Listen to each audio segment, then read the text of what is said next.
Sejam todos muito bem-vindos. Eu queria começar ouvindo uma música.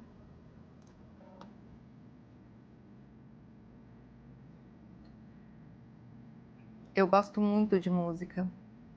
Eu percebo que me reorganizo ouvindo música. E essa é uma das músicas que me faz trazer calma.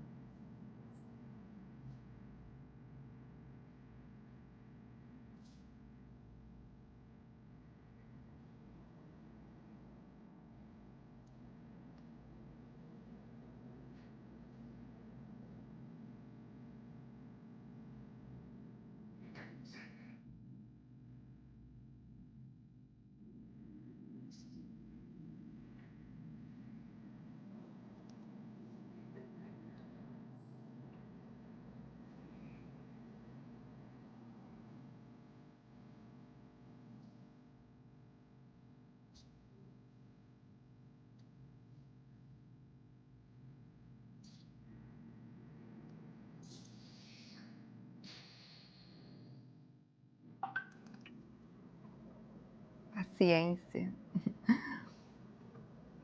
Queria começar dizendo que eu vejo você, mãe, que eu sei que realmente nós sentimos. Isso é da mulher, esse sentimento mais aguçado. A gente demonstra mais os nossos sentimentos, mas a gente também sente mais. E eu vejo cada mãe, e eu queria que essa conversa fosse realmente esse apoio, esse cuidado para quem cuida. E eu sei como é trilhar na maternidade, e tem dias que realmente a gente está muito cansada, a gente está desorganizada. Às vezes a gente pode estar se perdendo ali na rotina. Em algum momento a gente trilha por esses caminhos, com certeza, eu já passei muito por isso também. Mas me diz aí nos comentários qual é essa fase da maternidade que você está, o que mais você acha que te sobrecarrega? Então hoje eu separei esse tema para falar sobre as dores da mãe. Essas dores invisíveis que ninguém fala, quase. A gente está sempre, quando se junta, né, com amigas, falando sobre maternidade, a gente fala sobre nossos filhos, mas a gente sempre prioriza a questão que o filho está vivendo, o problema que ele está passando, o desafio.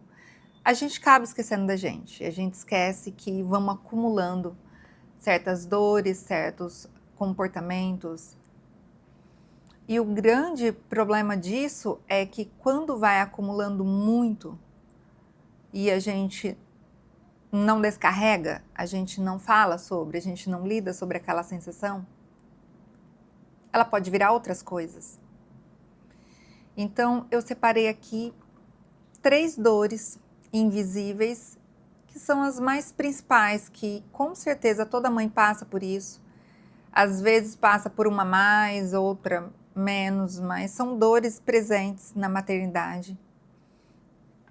E eu confesso, claro, que eu também já passei por elas, mas é importante ser falado para que a gente reconheça, para que a gente aceite o momento que estamos passando e que a gente possa ter essa força para mudar a nossa situação.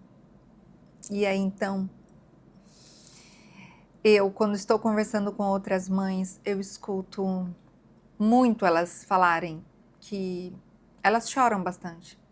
Às vezes elas vêm desabafar comigo e falam: nossa, eu choro no banheiro. Quem nunca, né? Quem nunca? Isso acontece com a gente, porque a gente se emociona, a gente guarda, a gente não compartilha. E algumas delas até me falaram que não conseguem nem compartilhar com seus esposos. Então é porque realmente você vai acostumando a acumular, vai acostumando e você não vai dando tanta importância para realmente o que você está sentindo no momento. É importante nomear, falar e a aceitar sobre cada processo que a gente está vivendo. E então, eu queria falar com vocês sobre a dor da comparação, a dor do julgamento e a dor da expectativa. São dores presentes, são dores que a gente passa. A gente pode passar em vários relacionamentos também, mas aqui a gente está direcionando para essa maternidade, porque a gente se entrega muito, é muita entrega, é muita responsabilidade e acaba que a gente sempre coloca o nosso filho à frente. Isso é importante a gente sempre estar avaliando como é que nós estamos nesse processo todo da maternidade.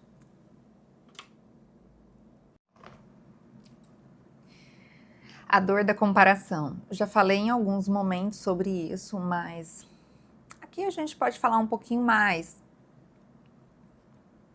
A comparação, ela acontece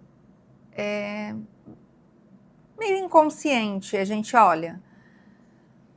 Mas na maternidade é um pouquinho mais diferente no sentido de que é mais intenso para a gente, mãe. Porque quando a gente olha uma família, a gente analisa aquela família, é uma coisa mais rápida, mais superficial. Mas é dessa forma que começa. A gente olha para outra família, a gente olha a relação pai, mãe, filhos, e a gente acaba pensando. É tudo no automático que começa. Mas a gente acaba pensando, olha aquela família. Num restaurante, você observa como eles interagem ali. Olha como aquela criança come. Olha como eles respondem ao pai e à mãe na mesa, as crianças. Então, é no automático que a gente já olha, já faz uma comparaçãozinha ali, no inconsciente mesmo ali. O que acontece? Acaba sempre olhando para o próximo ali com, nossa, ele consegue. Nossa, são mais calmas as crianças. Olha, eles respondem com mais gentileza. Eles escutam os pais. São mais tranquilos. E o que acontece com isso? Quando a gente faz essas pequenas comparações no automático, se a gente faz sempre, ela já vai iniciando uma culpa ali. E ela acaba que começa a ser um padrão. Você começa a olhar para outras famílias, outras crianças que se comportam de uma forma diferente da sua, e você começa realmente a reparar naquilo. E começa a gerar uma culpa, porque você não consegue fazer igual àquela família, porque o seu filho não consegue fazer da forma que os outros ali estão fazendo. Então, você acaba fazendo aquele recorte daquele momento, daquela situação com aquela família, e você leva para dentro aquele recorte. E aí você passa a acreditar naquela comparação que você fez ali, tão superficial, tão de momento, bem momentânea. E isso, como você começa a fazer, você começa a gerar esse ciclo, você continua, porque você vai reforçando esse hábito, virou um hábito. Aí ele acaba a gerar a culpa, aí você começa a se sentir muito culpada, começa a pesar a sua maternidade em relação à comparação. Mas na verdade aquela situação nem existe real, na real ela não existe, porque você não conhece a família, você não conhece as crianças, você não sabe qual é o suporte, você não entende na real como funciona aquela família. Você só fez um recorte daquela situação e trouxe para dentro. Trouxe para você. E aquilo se vira um hábito, se vira um costume, você vai começar a pesar na sua maternidade, porque você vai começar a fazer uma comparação com outras famílias, outras crianças, e não é saudável. Cada um responde de um jeito diante das situações. E aí você se identificou? Fala aí para mim nos comentários qual dessas dores aí você vem mais sentindo. Essa dor da comparação, ela tem que ser percebida para não virar um hábito. Se você se identificou, tudo bem, porque todo mundo passa por isso. O importante é a gente ir se percebendo mesmo. E o que acontece depois dessa comparação? Você comparou, tornou hábito, aquilo vai virando aquele ciclo, aquela coisa de cobranças, e você vai se cobrando cada vez mais porque você quer encontrar uma perfeição, quer encontrar uma maternidade perfeita onde você não erra, onde seus filhos são perfeitos, eles não erram. Então você começa a fazer uma busca meio inconsciente. E aí então pesa, fica pesado. Porque você acreditou numa história que você mesmo inventou para você. E daí nasce o julgamento. A dor do julgamento, ela vem dessa comparação. Porque aí você começa a se julgar, a julgar os seus filhos, porque eles não respondem da forma que você gostaria, que você não consegue tomar as rédeas da educação dos seus filhos da forma como você imaginou ou que você um dia idealizou, e vai gerando um julgamento. Você julga a sua criança, você julga o seu ambiente, você começa a julgar a si mesma. E o peso da comparação já começou a dobrar, já começou a ficar mais pesado ainda, então, a sua maternidade, porque agora você começou a julgar. Caiu para o julgamento, então você começa a julgar. E aí, acaba se cobrando demais. Vai aumentando, parece um ciclo mesmo, né, infinito, uma bola de neve que vai só aumentando. E isso vai gerando, é gerador de outras coisas, muitas outras coisas, que são outros tipos de comportamentos que a mãe vai gerando dentro da sua própria cabeça. Isso tudo está dentro da gente. E é importante refletir, é importante ver e é importante entender o que é verdade, o que não é, e o que você mesmo, por conta, vai aumentando só pelos seus próprios julgamentos. E é importante entender cada processo. O cérebro adulto é assim.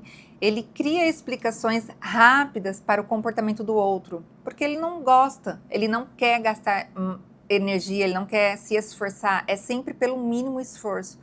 Então a gente vai minimizando, simplificando as coisas, mas quando a gente perde essa direção, quando a gente não sabe exatamente qual é o objetivo da educação, qual é o objetivo da minha família, quando a gente se perde nisso tudo, tudo vai começar a pesar.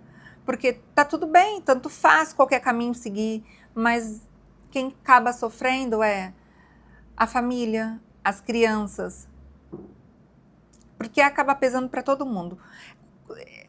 Quando você tem muito peso acumulado, muito julgamento, muita comparação, tudo isso interno vai te gerando um estresse, porque a cobrança vai deixando o seu cérebro sempre em alerta. E aí você não consegue relaxar mais, porque é uma cobrança em cima da outra e o peso e vai girando tudo isso em torno desta mãe que ainda não conseguiu se organizar, encontrar o seu eixo. E aí também temos a dor da expectativa. A dor da expectativa, ela vem até antes, se a gente pensar. A gente cria novas expectativas sempre, mas ela inicia ali quando você começou a criar a ideia de uma maternidade. Antes de você ter filhos, você imaginava como era ser mãe, você imaginava como era ter filhos. Você trouxe da sua família a ideia da sua infância, como você foi criada, como cuidavam de você. Você já tem uma ideia de maternidade, você já tem uma ideia de como é, mas na prática é bem diferente. E aí você trouxe essas ideias, você trouxe essas expectativas, algo que você vivenciou, algo que te marcou, e você trouxe elas. E aí quando você tem filhos, a realidade é outra. Ela muda, ela é bem diferente do que aquilo que a gente pensou, imaginou ou até sonhou. E aí, quando a gente cai nessa realidade, quando a gente se dá conta de que essa é a realidade, vem uma dor muito grande. É como se fosse um luto emocional. O luto, ele é importante ser vivido. Quando a gente sofre um trauma, quando a gente sofre uma perca, algo assim que gera um sofrimento muito grande, quando a gente sente uma dor muito forte, ela é importante ser reconhecida. E aí então vem essa dor emocional da mãe, que ela achou que seria de uma forma e acabou sendo de outra. É quando a realidade ela não corresponde com aquilo que você criou dentro da sua cabeça. Além de gerar frustrações, porque você fica ali na expectativa de esperar um comportamento, na expectativa de esperar algo ali, que às vezes pode ser que nunca venha. Às vezes pode ser que você nunca receba da forma como você está esperando. Você está criando ali as suas expectativas. Então, quando essas expectativas elas ficam só aqui, só com você não abre, não fala, não conversa sobre, vai te gerar culpa, vai te gerar essa dor, vai te gerar muitas outras coisas que estão além ali, tudo dentro da gente. E vai acumulando. Esse acúmulo. Então, acumula a dor da comparação, aquela expectativa que eu tinha de maternidade, acumula com o julgamento, porque você entrou nesse ciclo, nesse vício, e aí vai gerando todas essas dores juntas. Então, vamos respirar. Vamos acalmar o nosso coração, e é importante a gente dar essas paradas. É importante. E é muito bom que você esteja aqui hoje ouvindo sobre isso, para que você possa refletir, para que você possa analisar sobre a sua maternidade, como está. Eu não estou aqui dizendo que você tenha todas essas dores, mas caso você tenha, é importante prestar atenção nela para poder estar trabalhando da melhor forma. E eu digo para vocês que tem outros caminhos, porque a gente cria essas expectativas de uma infância que a gente viveu, ou de algo que a gente viu e a gente acha que é aquilo. Mas nem sempre é. Existem vários caminhos para que a gente trabalhe uma educação consciente. Existem vários caminhos que a gente possa estar conduzindo a nossa criança da melhor forma possível. O primeiro passo para que isso aconteça é a aceitação. A gente precisa aceitar que algo está errado, que algo saiu do controle, que algo precisa ser revisto. Isso é muito importante a gente analisar. Então, primeiro de tudo, antes de sair culpando toda a criança, os filhos, sobre tudo que acontece, é bom se olhar, é bom a gente ter esse olhar. Minha mãe, ela tem essa tendência, porque a gente foi criado assim, não falar, achar que reclamar é ruim, que eu não estou sendo uma boa mãe. Enfim, é importante a gente abrir com alguém, falar sobre o que está acontecendo, buscar um caminho, uma ajuda. Por quê? Porque com tudo isso, com todo esse cenário, a criança, ela sente o ambiente da casa, ela sente como a mãe está, como o pai está, como os dois estão. Então, a criança, ela percebe tudo à sua volta. O que está acontecendo, exatamente, ela não sabe, mas ela sente a emoção, ela sente aquela vibração do lar, e a gente precisa entender que é importante encontrar uma direção certa para que conduza tudo isso da melhor forma possível. E uma das formas é a gente começar a entender que existe essa educação consciente, que existe esse caminho, sim, bem mais saudável e que é importante buscar esta ajuda. E que tem alguém ali que entenda do seu processo, claro. E assim como eu sei que acontece também com outras mães. Eu também busquei muito ajuda. Demorou muito para eu encontrar, mas hoje eu estou aqui nessa posição de oferecer essa ajuda. Porque eu fui estruturando a minha família, a minha vida de acordo com tudo isso que eu fui vivendo. E hoje eu tenho uma estrutura, graças a todo esse estudo e toda essa luta buscando. E aí, então, hoje a gente pode começar com algumas mudanças e eu trouxe aqui 3 passos rapidinhos que você pode aplicar ainda hoje aí no seu lar. E eu vou dizer agora. Então, o primeiro passo é diminuir a cobrança. Começa a se perceber nesse processo de cobrança. Olha para você. Quando estiver acontecendo o processo, dá uma parada. Começa a se perceber nisso. Quando você começar a falar, se escute. Se você está comparando, se você está cobrando demais. Então, isso já é um início quando você começa a se perceber nisso. Então, buscar não se cobrar tanto. 2, organizar pequenas rotinas, porque a gente fala que às vezes o ambiente da nossa casa, ele também é um reflexo disso. Eu não consigo organizar o meu ambiente, eu não consigo me organizar, eu não consigo organizar minha criança. Então, você pode começar pelo pouquinho. Então, separe em 3 blocos a sua rotina. O bloco da manhã, o bloco da tarde e o bloco da noite. Ah, eu não consigo mudar a minha rotina toda. Tenta começar pela rotina da manhã. Organiza o bloco da manhã. Precisa ter horários que eles aconteçam todos os dias ali. E o terceiro, respirar. Respire mais. Perceba a sua respiração. Quando é que você estiver ali conduzindo a sua criança, vamos perceber e vamos respirar mais. E o importante é respirar mais antes de reagir. Porque a respiração vai te fazer pensar se está certo ou não você já reagir ali de pronto. É importante dar essa pausinha da respiração. E é isso. Eu espero que a gente siga junto, que vocês possam também estar contribuindo aí para que eu possa escutar a história de vocês. E eu estou aqui para ser esse apoio e vamos seguir junto nessa educação consciente com mais clareza e mais leveza.